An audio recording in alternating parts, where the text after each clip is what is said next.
Praise the Lord. आप सभी को जय मसीह की। खुदावन यीशु के नाम में आप सभी को सलाम। Greetings to you in Jesus mighty name.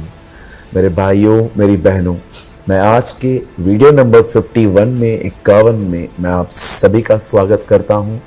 मैं उम्मीद करता हूं कि बेसिक टीचिंग को आप इन दिनों में सीरियसली ले रहे हैं और आप उस वचन का आनंद भी उठा रहे हैं। कलाम पाक कहता है कि हमारा जो शरीर है ये एक इमारत की तरह है।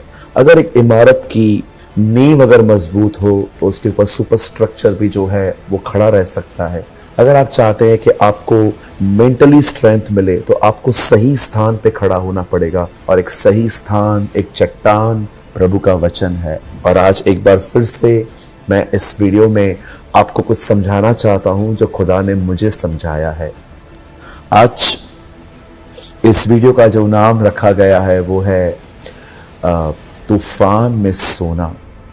आप जान गए होंगे कि मैं आज कौन से वचन के ऊपर प्रचार करने वाला हूं, लेकिन मैंने कुछ सीखा है इसमें से जो मैं आपके साथ शेयर करना चाहता हूं। इससे पहले कि मैं आज के वचन को शुरू करूं, मैं हमेशा की तरह आपको रिमाइंड करवाना चाहता हूं, हमारे इस वीडियो को पहले 50 वीडियो हमने बनाए हैं बेसिक टीचिंग के ऊपर। दुआ क्या है, बाइबल पढ़ना कैसे है, बपतिस्मा क्या है, प्रभु भोज क्या है, एक राइट चर्च क्या है, बहुत सारी बेसिक चीज़ें जो लोग नहीं समझ पाते हैं, हमने कोशिश की है कि हम उसे बड़ी आसानी से आपको बता पाएं। और आज मैं आपको समझाना चाहता हूं कि कैसे हम प्रॉब्लम्स के अंदर पीसफुल लाइफ जी सकते हैं, क्योंकि प्रॉब्लम्स हमारे ज़िंदगी का एक हिस्सा है और कई बार हम तकलीफ़ों में आते हैं, लेकिन परमेश्वर महान है।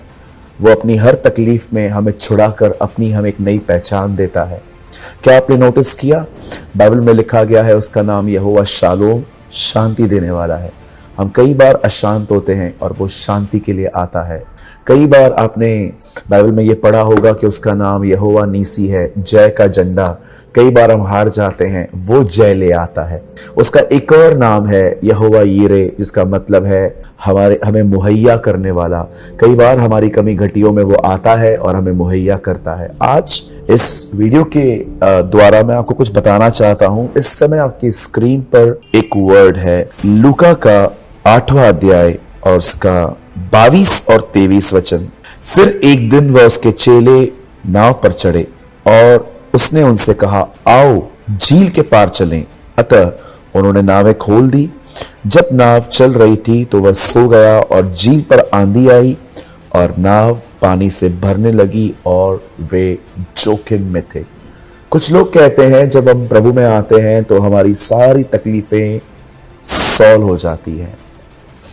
मुझे लगता है ये आज की सदी का सबसे बड़ा झूठ है, जिसमें ये बताया जाता है कि प्रभु में आने के बाद आपकी ज़िंदगी में कभी कोई तकलीफ नहीं आती है। मुझे लगता है ये भीड़ इकट्ठी करने के नए तरीके हैं ताकि लोग, क्योंकि हर एक के पास तकलीफ है। बाइबल नहीं कहती कि प्रभु के आने के बाद आपकी तकलीफें बिल्कुल ख़त्म सी हो जाती हैं। मैं इतना जानता हूँ कि जब हम प्रभु में आते हैं तो नो डाउट वो हमें तकलीफों से निकालता है, लेकिन इसका अर्थ ये नहीं है कि तकलीफें नहीं आएंगी। इसी के कारण आपने देखा होगा जब लोग तकलीफ में आते हैं तो वो प्रिपेयर नहीं होते हैं और वो हिलते रहते हैं।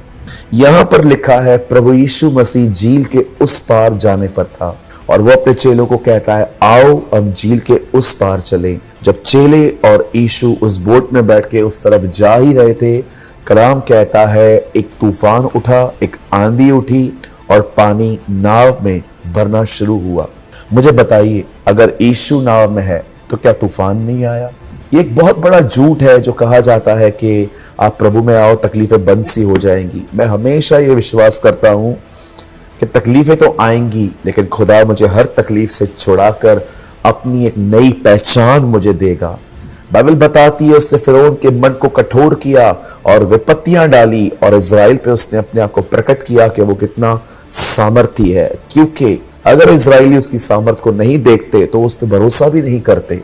मेरे भाइयों, मेरी बहनों, मैं आप में से हर एक को कहना चाहता हूं, जब यीशु उस बोट में था तो भी तूफान आया, तकलीफ आई, लेकिन चेलों ने उसे जगाया। जगाना क्यों पड़ा? क्योंकि वो सोया था और जैसे वो उठा उसे तूफान को शांत कर दिया। और वो लोग बहुत ज्यादा अमेज्ड हुए, शॉक हुए कि तूफान और पानी भी इसकी आज्ञा मानते हैं।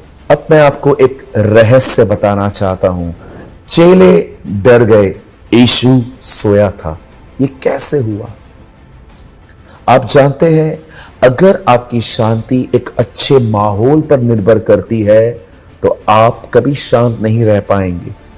आप जानते हो, जब चेले उस बोट में चढ़े, उनका जो माइंडसेट था, उनकी जो शांति थी, वो एक अच्छे मौसम में थी।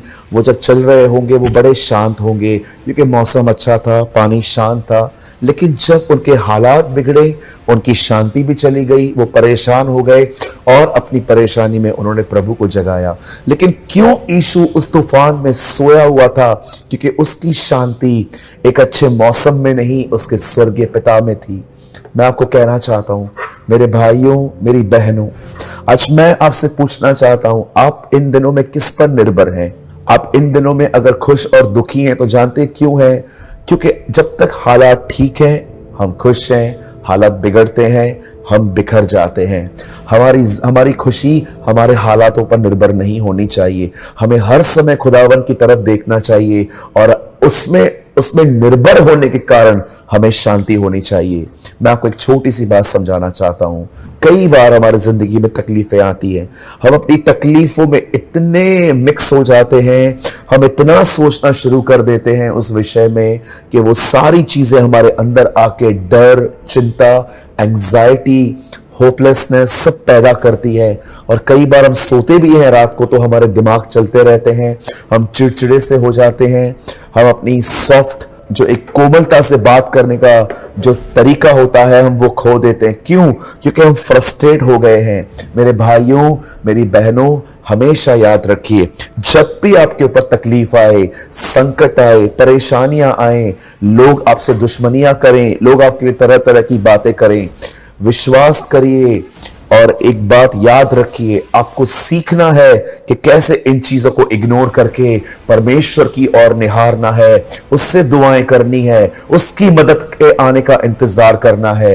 यही चीज आपको तूफानों में सोना सिखाएगी, यही चीज आपको शांत रहना सिखाएगी।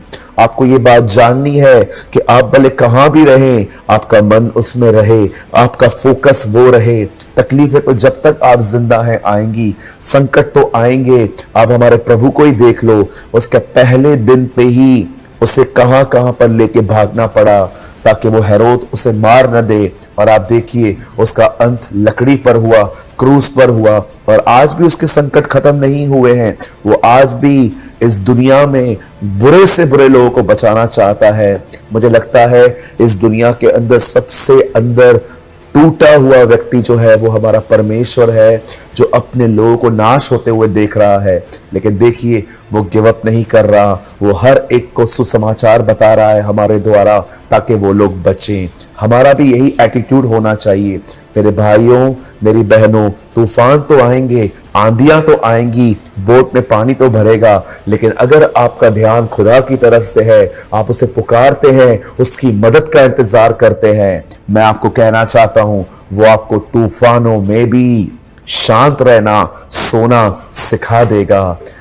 वेट मत कीजिए कि तकलीफें चली जाएंगी, उसके बाद धन्यवाद दूंगा, उसके बाद शुक्रगुजारी करूंगा, उसके बाद आनंद करूंगा, उसके बाद मैं परमेश्वर के लिए बहुत कुछ करूंगा। नो, आप जहां कहीं भी हैं उस पर भरोसा करिए कि वो सही समय पे आपकी मदद करेगा और उस भरोसे में सोना सीखिए।